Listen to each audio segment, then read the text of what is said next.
Okay, so this is my Unit 5 lab. So I saw the video that you posted on my Unit 4 lab, kind of critiquing the way that I had done the assignment, and how I hadn't been there for class. Again, I am gonna say that I don't really have the option of going on a hiatus for my health due to the fact that I would become homeless. So that isn't really an option for me. I do apologize for the late work. It would too long of a video to go into why that was, and that's on me, and that's the grade hits I take on that are my responsibility and mine alone. I hope to stop that habit in the future of the semester. I'm going to try to work a little bit ahead because of my health. And I'm typically going to be at class. I was not at class last Thursday because it was my husband and I's wedding anniversary, and he had a special surprise trip that we had all day essentially, so I do apologize for my absence that day. Regardless, to the assignment, I took the feedback where you suggested taking photos of the environment, and that while I was coming up with these islands and these ideas, that we're specifically doing these things in this stylized village environment.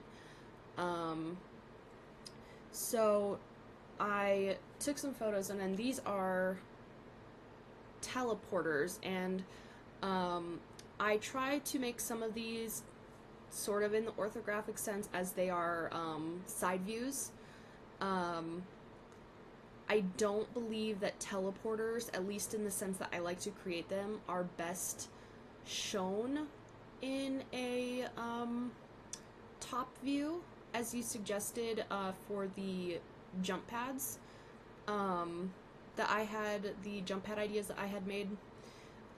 So I did take pictures, and I tried to make everything a little bit more clear. I did this on my iPad this time. But the first idea is that teleporters obviously can unlock hidden and new areas. I like the idea that, there are these assets in the model that look like these unlit lantern posts. So I like the idea of requiring the player to in some way light the lantern post, either with a torch or shooting an arrow with fire, or that would be the essential idea if I were to make a game out of this, and that doing so would activate the teleporters. So in this first image, you see that I have marked two of the posts with red, to signify that those would need to be lit to activate the teleporter underneath that archway that would then lead to a new area of the maps, as though this were the end of the level. The second one was differing paths. So I am actively playing a game called Risk of Rain 2, which is a roguelike game, and it features a lot of teleporters and false teleporters. So in my second photo, I took it and I edited the environment to work with the puzzle as though that bridge that you see is broken and inaccessible, and then that part of the city is inaccessible. And that these four lanterns create four different teleport portals above them that you can use to go to different places.